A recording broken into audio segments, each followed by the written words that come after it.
Hello everyone and welcome back to JB Still Gaming, where today we're taking a look at Star Trek Adversaries. This is a game you probably haven't heard of. I just recently found out about. It is a free-to-play card game, collectible card game, where you go and get different ships and attack each other. Right now, the Klingon Federation are available. They're the only two factions, and you basically start off with a ship that's kind of like the mothership of your fleet, and then you bring in other cards that are crew. They can be events sometimes, and basically other ships. And then if you take your enemy ship down to 0, then you win. Whenever you get a ship, they will have 8 core cards that will come with them, and these are where you tend to get some of your events. And also, each one of the individual ships has special powers. We'll see how they work. They basically have a regular special power and an ultimate power. You'll start with these two, and then you can spend command points or latinum, the two currencies in the game, and obviously real world money as well in order to get them. One thing I will say that's nice about it is this game, if you download it right now, it is free to play, and they give you basically 10 in-game dollars for free that you can use. So you can buy 7 packs with that. You can buy a standard pack,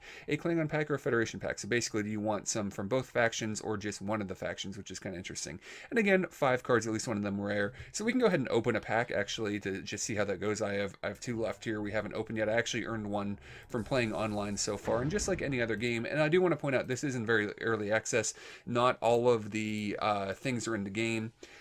So you do want to bear that in mind. So again, you're guaranteed at least 1 rare or something like that. So one of the things you can get are these replicators, though, where you can go into the thing in order to make new cards with them, which is a pretty interesting thing. So I'm not sure what happens if you get duplicates, if you can break them down, or maybe the game doesn't give you too many duplicates. I'm not quite sure about that. I do know you can only have like 3 legendaries when you build a deck or something like that. So if we jump in real quick to our actual deck here, let's see here. So yeah, you can have up to 3 legendary ships and 3 legendary crew. I don't have any of that yet. Again, you're going to always have the core cards that are going to come with your ship, and then you can edit the rest of the deck. If you're playing Klingon, then you can choose Klingon or neutral, and then obviously neutral or Federation for the Federation.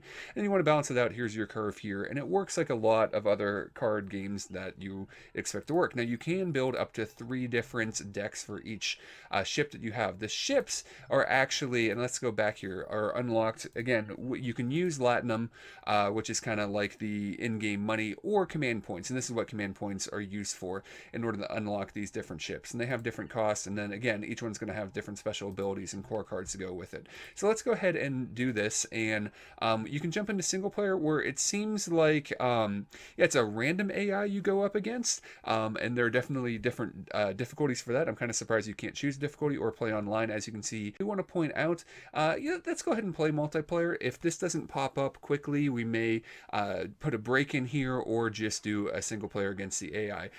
Alright, so we were having a little bit of trouble getting a multiplayer game. So again, if you want to go check out this game, be forewarned that there's not a big community out there. So go get it so that there's more people to play. So like a lot of these games, we start with an opening hand, and then we get to choose what to mulligan. We have a lot of 5-cost cards here. So you know what, I really like this one, so I think maybe we're going to hang on to that and then have a 1-cost as well. So we're basically going to have ships, and then we're going to have crew, and then again, we're going to get some special cards through using our special abilities. So our opponent started out, and then they played a 1-2 here. Bloodthirst, +2 attack. Okay, wow. That's a really good 1-cost card. I haven't seen that yet. So we do have something that deals 1 damage to a target.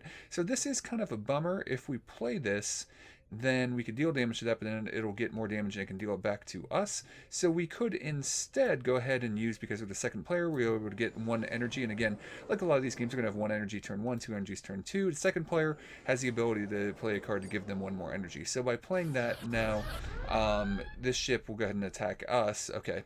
So that's no big deal, and then we'll be able to destroy it now, and then this will summon another thing. Now this, interestingly enough, so this is a crew here, and then you can see some of the ships don't have any crew. This one here doesn't. This one here, you can see the blue symbol here, so it has a blue crew symbol spot. So basically, this is a crew here, and you can see the blue and then the gold value. That represents the command and the engineering. So if I were to play this in a blue spot, this would actually give me 0 more attack. If I were to play this in a yellow spot, it would give me 1 more health, basically. You can see here, this would give 2 or 2 either way if we played that one. So I think we're going to go ahead and destroy our opponent here and not let them trigger super bloodthirsty. And then again, we'll summon this 1/1 here, which is fine. And then we can have this. We'll go ahead and play that, and we'll just deal 1 damage to our opponent here. Now, there are ships with Guardian in this game. It's like Taunt and Hearthstone. You have to destroy those ships before you can defeat the enemy ship. Here you can see your enemy's health and ours. And then the enemy, whenever you play against them, you don't get to choose. Basically, it seems to be random what sort of enemy you get. I played a Borg cube that had 60 health, which is kind of annoying. Now, if I play this, it basically doesn't do anything because we're just playing it to a blue slot, and then we heal a friendly ship for 2, but none of our ships are damaged, so we don't really have any use for that. Now, at the end of our turn, we're going to get 5 auxiliary energy, plus energy from this energy is going to transfer over. So you can see instead of going to 11, we went to 12 there because we had 1 energy left over. Auxiliary energy is what we use to trigger our special abilities. So when we have 20, we'll get to do a special thing, and when we have 40, our ultimate ability, we get to buff up all of our ships, and this one basically summons a ship that then summons another ship. So this is kind of a defensive abilities on these ships. And we also get to draw a choice of cards that we get a selection of. We'll see that from our core cards, and we can hold up to 50 energy, so we can't just store it up and do all kinds of crazy things. We can only do 1 of these per turn.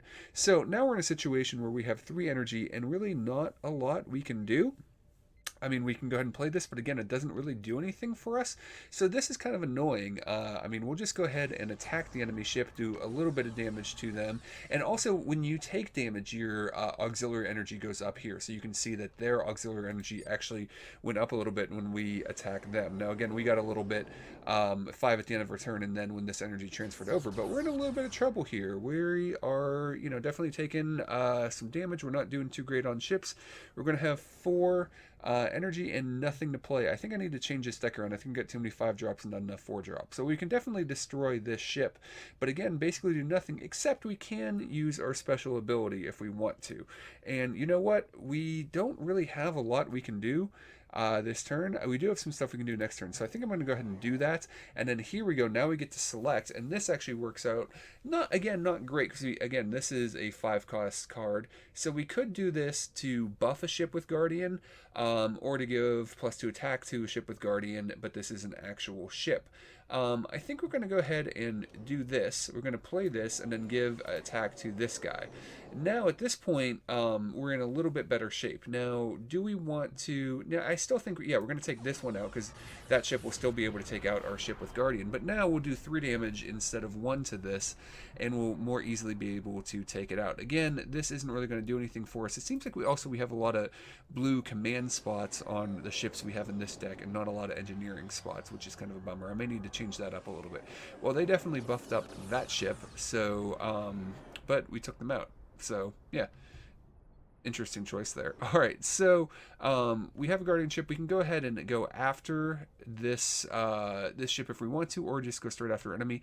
I think now that we're at 5 energy, we are going to play this guy. I really like this guy. It is a 2/6 with Guardian, but it has +2 attack on our opponent's turn. So they're gonna they can attack this 1/1 obviously, but if they want to attack into that other ship, they're definitely going to have some problems. It'll be a 4 attack, and it'll actually take out this ship if they attack it. So obviously we're going to attack this one instead, which is the logical choice here.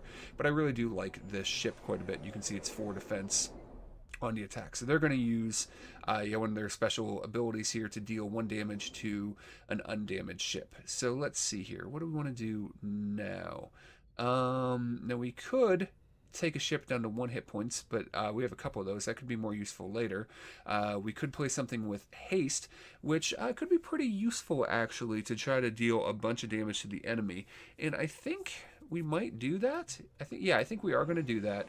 We're going to go ahead and play this and just go after our enemy ship here. And I think...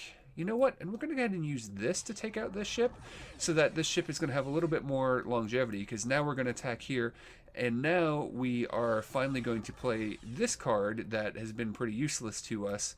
Actually, we don't have any energy left, but as long as we survive, we'll be able to play it later and then heal this ship up a little bit. For some reason, I thought I'd have 1 left. So as long as they don't have any other special ability they can do, and again, they're just 1, and it's also 1 undamaged ship. So... we're doing all right. So now let's go ahead. I think we want to do that. Yes, we're going to play that to here. Yes, so I do want to point out this is an early access, and a lot of the cards don't have voices or lines yet when you play them, but the Shut Up Wesley is there, which is fantastic. So we're going to heal that up. And now, because, oh, let's see here. So we could play this to get +2 health, but again, only in a yellow slot would give the +2 health. Giving this +2 attack, is it really worth it? I mean, that ship will die when it, how do we want to do this? That may have been a dumb play even to heal that ship up. I'm not sure. So we could take the ship down to 1 health and then blow it up with that one. You know what? I kind of like that. Oh, this will buff up to 4 attack anyways. But yeah, I think we're going to do that. I think we're going to play this 5 coster, bring this down to 1, and just blow that shit up. And then we'll get a ship up. We'll get some bigger attack stuff out later. Of course, that summons another one, but that's fine. It won't take that ship out. So we're doing all right. We're dealing a lot of damage to the enemy. They are down to 13. Again, they're going to be able to use some special abilities here. But, yeah, we're doing all right. So now there are all kinds of special things in this game that there's shields that you can get that are like Divine Shield and Hearthstone, where you can blow something up. We do damage to something and it basically stops that damage. But I want to talk real quick about one other component we haven't really talked about yet, and that's retreating. So I can actually take the ship. Now I can attack with it or I can retreat. As long as I haven't attacked with the ship yet, I can retreat it back and it'll come back to my hand. Some ships actually have bonuses for retreats as well. So maybe I want to go ahead and bring the ship back so that it won't be destroyed and kind of protect my ship. But I'm thinking we're in a pretty good situation here. Again, we have another one of these guardian ships that's going to come out here, so I think we're going to be fine not having to do that, and we're just going to go ahead and deal a bunch of damage to the enemy. And how low are we going to be able to get them? So they're down to 6. Do we have anything? Let's see, we could buff that up and do a little bit more, but I don't really think that's going to do us all that much good. We're going to be able to win on the next turn anyway. So I do want to point that out. This game has a few unique things. It has this auxiliary power, which I really like. It has the different main ships that you can bring in with their core cards. It has the different special abilities on the ships, all of which I like. And then that retreat mechanic also is a pretty interesting thing. So if you're interested in this, I'd suggest go ahead and checking it out. Now, the big thing is, yes, it is lacking. Well, I wasn't really paying attention to what was going on there, and we had lots and lots of bad things happen. Play, destroy, oh, it's a 9-cost card. Okay, so I was wondering if I missed something that I had out, and they're just, nope. They just played a card that cost 9, but we will still win this turn anyways because I don't have a guardianship out. So again, the retreat ability and all of that is pretty cool. Now, I do want to point out there is a small community. I have definitely played some games online, so that's kind of cool. But you do, and you do get rewards for playing online when you can get one of those games. But you do also want to bear in mind, I have noticed some things like I haven't been able to see like a ability to concede a match or something like that, which is kind of a problem. So overall, I do like that you get lots of free stuff. I do like a lot of the things in this game, so I definitely suggest checking it out. But yeah, the ability to not be able to concede seems a little bit weird. I might have just missed it. But overall, this is a pretty fun game. If you're a fan of Star Trek, I think it's at least worth trying and checking out and see if it interests you. I think there are some unique elements in the game, but it definitely needs a lot more polish. You know, opening the cards isn't that cool. Again, there isn't sounds for a lot of the cards. They are working on that. So I think this is a game that has a lot of interesting elements, something to watch, but not necessarily a game to really jump into right now because there isn't that community. And like I said, you definitely need to be able to concede a match. Again, maybe I'm just missing that. So it definitely has its problems, but overall, I think it looks pretty neat and has some interesting things. Do bear in mind, I'm biased. I am a big Star Trek fan, which probably helps me liking this game quite a bit more. But there you go. You probably haven't heard about it yet. Now you have, and if you think it's worth checking out for the price of free, go ahead and download. I'll try to remember to put a link in the description as to the site to go to download the game. Thanks a lot for watching, and we'll talk to you again soon.